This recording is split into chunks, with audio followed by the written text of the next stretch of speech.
저는 을지대학교 장례지도학과를 졸업하고 서울 소재의 대학병원에서 현직 장례지도사로 근무하고 있는 한명숙이라고 합니다. 예, 저는 주식회사 한국엠bal밍 대표로 있고요. 제 이름은 황규성입니다. 시신 관련된 감염이라든지 이런 부분에 대한 연구 부분들을 주로 하고 있습니다.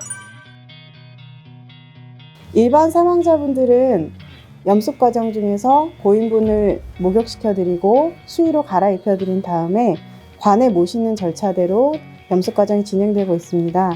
코로나 사망자 같은 경우에는 바디백이라고 하는 밀봉장치에 고인분을 모시기 때문에 별도의 염습 과정 없이 관에 바로 바디팩제로 모시는 이런 과정들로 고인분을 모시고 있습니다.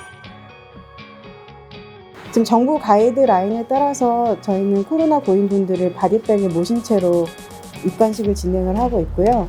가족분들이 원하실 경우에는 바디백을 오픈해서 얼굴 보고 애도를 할 수 있도록 하고 있습니다. 다만 장례식장의 현재 상황들을 고려했을 때 바디백을 오픈하는 것은 현실적으로 불가능에 가깝기 때문에 바디백을 오픈하지 않고 관에 모시는 절차들이 훨씬 더 많이 진행되고 있습니다. 정부 가이드라인이 유가족의 입장에서는 고인분의 얼굴을 볼 수 있게 한다는 취지가 있겠지만 현장에서 근무하는 장례지도사들이나 다른 근로자들을 위한 지침이랑은 좀 거리가 멀어 보입니다. 사망자 이후에 사망자에서 발생하는 여러 가지 감염 질환에 대해서 연구를 했고요. 사망하게 되면 면역체계라든지 그 다음에 내부에서 영양분 부분에 대한 것들이 풍부하기 때문에 굉장히 많은 세균과 병원균들이 증식하게 되고 그것들이 종사자라든지 아니면 옆에 있는 유가족에게 감염될 수 있다는 부분에 대한 연구를 주로 진행을 해왔습니다. 충분하게 가능하다고 생각하고요. 예를 들어서 주로 이제 에이즈라든지 등등의 질환도 체액 내에서는 꽤 오랜 시간 동안 생존한다는 연구들이 있습니다. 마찬가지로 코로나19도 고인에 있는 체액, 콧물이라든지 침이라든지 땀이라든지 이런 곳에 만약에 있다고 한다면 이런 부분을 통해서 충분하게 감염이 가능하고요.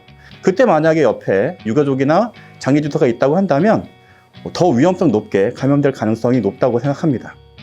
여러분들이 잘 알고 있는 조직기증, 특히 각막기증 같은 경우에는 각막이 사망 후에도 살아있기 때문에 각막기증을 할 수가 있는 겁니다. 그 살아있는 각막에 만약에 존재하는 바이러스가 있다고 한다면 그 바이러스는 사망 이후에도 죽지 않고 감염을 일으킬 수 있다는 명백한 증거이기 때문에 사망 이후에 감염되지 않는다는 말은 말이 안 되고요. 충분하게 감염을 일으킬 수 있고 문제가 될 수 있다는 소지가 있다고 생각합니다. 원래의 지침대로 원래 코로나19의 감염병은 의료진이 진행하는 것들이 맞다고 생각하고요. 그렇게 만약에 장례지도사들이 이 코로나 사망자 부분들을 관리하기 위해서는 그보다 더 장례지도사들이 이 코로나 질병에 대해서 더 숙지하고 이해하고 전문가적인 소양과 관리 방법들을 알아야 된다고 생각합니다. 하지만 지금 법적인 제도 부분에서는 그 부분들이 불가능하기 때문에 해당하는 사망자를 염습하겠다고 하는 부분들은 굉장히 위험한 발상이라고 생각하고요. 종사자의 건강뿐만 아니라 옆에 있는 유가족의 건강까지도 문제가 될 수 있기 때문에 충분히 다시 한번 재고하고 숙지할 필요가 있다고 생각합니다. 가장 큰 문제는 지금 장례지도사 자체가 전문직으로 아니면 전문 지식을 가지고 무장되어 있는 사람들이 아니기 때문에 이런 부분에 대해서 충분하게 전문의로서 시험이라든지 의무 고용제라든지 이런 부분에 대한 법적인 제재가 필요하다고 생각하고요.